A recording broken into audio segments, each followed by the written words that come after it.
Assalamualaikum warahmatullahi wabarakatuh. Pada siang ini, hari Rabu 29 Mei 2024, kita berjumpa kembali dulur-dulur. Kami sapa salam seduluran, salam tandan berduri, salam perjuangan dulur-dulur. Nah, pada hari ini kami bahas masih sawit lanang. Masalahnya sangat rumit dulur-dulur. Sawit lanang ini sangat rumit. Benar, sangat sulit, sangat rumit. Nanti saya jelaskan ya. Saya jelaskan sedetil-detilnya, sejelas-jelasnya supaya dulur-dulur nanti tidak terlambat seperti kami. Karena ternyata memang budidaya sawit ini harus super banyak referensi dulur-dulur, banyak ilmu, banyak masukan dari kanan kiri, banyak baca, banyak mendengar dari dulur-dulur kawan-kawan yang sudah menanam. Karena mengenai sawit lanang ini sangat sulit. Nah, penjelasan bagaimana insya Allah saya jelaskan sedetil-detilnya. Tapi bagi yang belum subscribe, mohon di subscribe, karena subscribe itu gratis dulur-dulur untuk perkembangan channel kami. Nah, ini dulur-dulur ya, sawit ini waktu kami tanam saya sudah pilih tuh ideal, pelepahnya melengkung 45 derajat ya, daunnya lemes-lemes, nggak ada yang cocok ke atas, nggak ada tuh, semuanya melengkung 45 derajat, nggak ada pelepah, tanda-tanda pelepah lanang tidak ada, tanda-tanda sawit lanang tidak ada, tapi ternyata lanang. Nah, bagaimana bisa lanang? Nah, ini ya buahnya nih. Nah, tuh dulu kecil-kecil segede kacang apa ya, kacang telur ya, dondolannya ini kecil-kecil seperti kacang telur.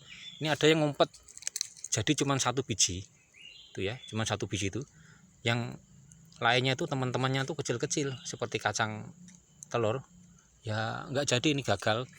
Bahkan yang panen pertama ini busuk nih dulu ya. Nah, ini sampai atas itu begitu semua. Nah, setelah saya tengok ke atas, ternyata ini ada gejala kelainan genetik yang ditunjukkan dengan daun yang seperti ada strip kuning. Nah, strip kuning ini bisa kita kenali itu kalau memang benar-benar kimera, jadi kuningnya itu jelas. Nah, gimana kuningnya ini?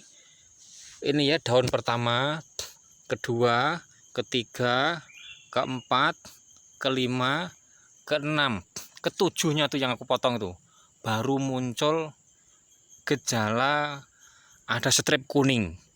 Nah, ini yang udah tak potong ya, biar dulu jelas ya. Nih, ada strip kuning tuh ya, kan ada strip kuning kan.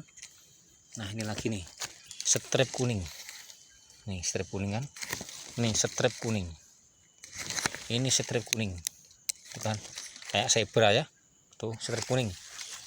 Nah, ini strip kuning juga, padahal dari bawah tuh utuh loh, nggak ada strip kuning tuh kan, nggak ada kan. Yang belum tak potong ini tak syuting ya, yang belum tak potong utuh tuh, nggak ada tuh strip kuning tuh, semuanya hijau semua, semuanya hijau. Nah, keenamnya ini ada tapi dikit nih tuh strip kuning ya. Nah, strip kuning ini daun keenam nih, kesananya hijau semua, nggak ada strip kuning. Nah, ke atasnya ini makin banyak kayaknya. Nah, itu kalau kelihatannya dulu ya, cuman agak samar-samar karena sinar matahari pas di tengah nih. Nah, strip kuningnya tipis. Kalau kimera yang saya tahu kan kuningnya ini parah, mungkin hampir 50-50 ya, mungkin separuhan itu kuning, separuh hijau. Jadi kalau kimera yang asli kan ini biasanya itu hijau, sebelahnya ini kuning gitu, jadi belangnya agak lebar. Kalau ini kan sedikit nih stripnya ini. Ini mungkin jenis kelainan jenis lain ini, apa mungkin apa kimera yang gejala ringan mungkin ini ya. Tapi yang jelas ini kelainan genetik.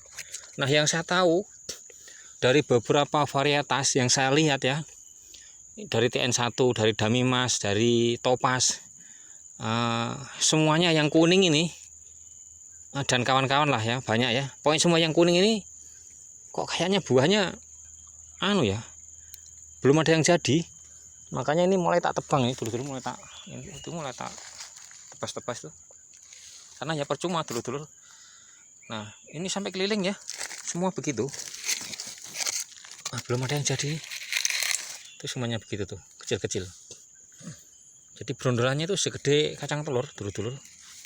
Ini kan, ini kelingking nih. Gede kelingking saya tuh brondolannya. Sama di atasnya juga begitu juga tuh. Nah, ini jadi saya tambah pengalaman dulu-dulu. Ternyata sawit lanang ini mesti kita waspadai, karena yang kita tanam walaupun sudah ada benangnya, ada sulurnya itu dulu tuh pelepahnya nggak tegak tuh, semuanya 45 derajat, daunnya lemes, kurang apa loh, kita sudah waspada. Tapi ternyata setelah pelepah yang ke-6 ke-7 itu muncul strip kuning kayak zebra. Nah, kalau sudah gitu dulu jangan ragu, babat habis. Masalahnya kalau dibiarkan karena kita sayang, ini kan udah 28 bulan ya. Mungkin dulu bagi yang umur segini, punya umur segini, karena udah berbuah kan sayang. Tapi semakin sayang semakin kita rugi. Jadi ini kita tebang. Kalau memang nanti kira-kira cuaca sudah mulai kemarau, ya sudah, kita tunggu musim hujan yang akan datang. Yang penting kita siapkan bibitnya. Tapi yang kayak gini saya hakul yakin nggak bisa dipertahankan, harus ditebang. Karena ini kelainan genetik ternyata dulu. Ini genetiknya beda, kelainan genetik. Walaupun ini dari balai benih resmi TN1 dari Batam, resmi bener, nggak ada tipu-tipu, nggak ada, dokumen juga lengkap, original bener. Tapi ya itulah, ini salah satu dari kekurangan dari pembibitan atau budidaya yang dari generatif. Itu pasti ada menyimpangnya. Beda kalau vegetatif tuh. Kalau vegetatif kan 100% asli ya, seperti induknya. Tapi kalau generatif ya kayak gini dulu. Ya kita nggak usah sayang-sayang. Kalau terjadi kayak begini langsung ditebang dulu. Jadi bagi dulur-dulur pembudidaya kelapa sawit, teman-teman kami, kalau ketemu yang daunnya tidak hijau atau ada strip kuning kayak zebra tadi, awasi. Kalau memang sudah yakin, ini kan karena tak tunggu sudah berbulan-bulan tidak ada perubahan, ya mau nggak mau kita tebang. Awasi dulu kalau sampai ada yang begitu kayak zebra tadi, awasi. Kalau kira-kira teman-temannya sudah panen 2 kali 3 kali masih kayak begini, ya mau nggak mau, karena ini kelainan genetik, tidak bisa diobati. Ya mungkin bagi teman-teman kreator yang punya solusi, ya sah-sah saja. Ya barangkali kita malah bisa bagi ilmu. Tapi kalau saya sendiri kok selebih condong tak tebang, karena saya punya sendiri yang sawit sudah umur 20 tahun, lanang kayak gini nih persis. Saya lihat di kreator YouTube lain ya, katanya harus dibanyakin NPK, dikasih garam, terus dikasih peran katalis, terus pelepah yang kira-kira sudah nggak produktif itu di pruning. Sampai saya belikan senso dulu. Tak senso satu persatu bersih, tak popok, hebat memang, buahnya hebat, sangat lebat, sangat banyak ya. Tapi jadinya kayak gini, banyak tapi kayak gini, ya nggak bisa dijual. Ya akhirnya tak suntik mati dulu, tak bor, tak kasih minum rondap, mati. Nah, daripada saya sayang-sayang, toh saya sudah ngalami yang umur 20 tahun nyatanya nggak bisa tahu obati. Jadi saya yakin ini tidak bisa sembuh, makanya harus ditumbang. Bagi dulur-dulur nanti yang baru nanam sebulan 2 bulan, kalau sudah ada gejala kuning seret tadi kayak zebra, sebelum terlambat ganti. Masalahnya kalau sudah umur produktif kayak gini nih, agak nyesel kan ya, karena ini kalau ketahuan dari dulu kan, misalnya tak sulam terlambat setengah tahun kan nggak apa-apa. Ini terlambatnya kan 2 tahun lebih nih dulur-dulur.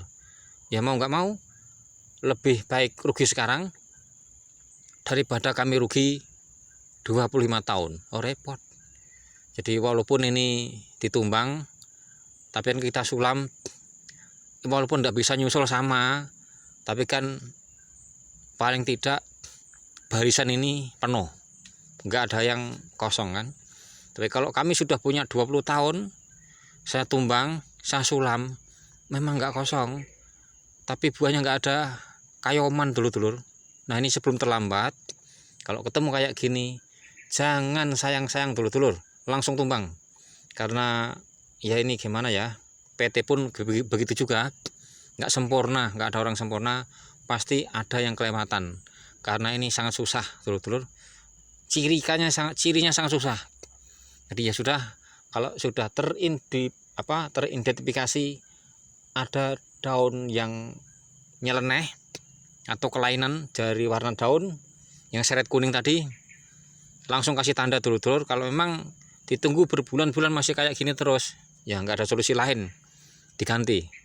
Nah itu masukan dari kami dulur-dulur, mudah-mudahan kami bagikan ini bermanfaat bagi dulur-dulur yang membudidayakan kelapa sawit. Ya apabila kami ada salah kata, tutur kata yang kami kurang berkenan, mohon dimaafkan. Insya Allah lain waktu kita berjumpa kembali dengan tema yang lain, tentunya masih di sekitar bahasan budidaya kelapa sawit. Apabila ada sumur di ladang, pacak kita menumpang mandi. Apabila ada umur panjang, semoga kita berjumpa lagi. Sekian dulur-dulur. Wassalamualaikum warahmatullahi wabarakatuh.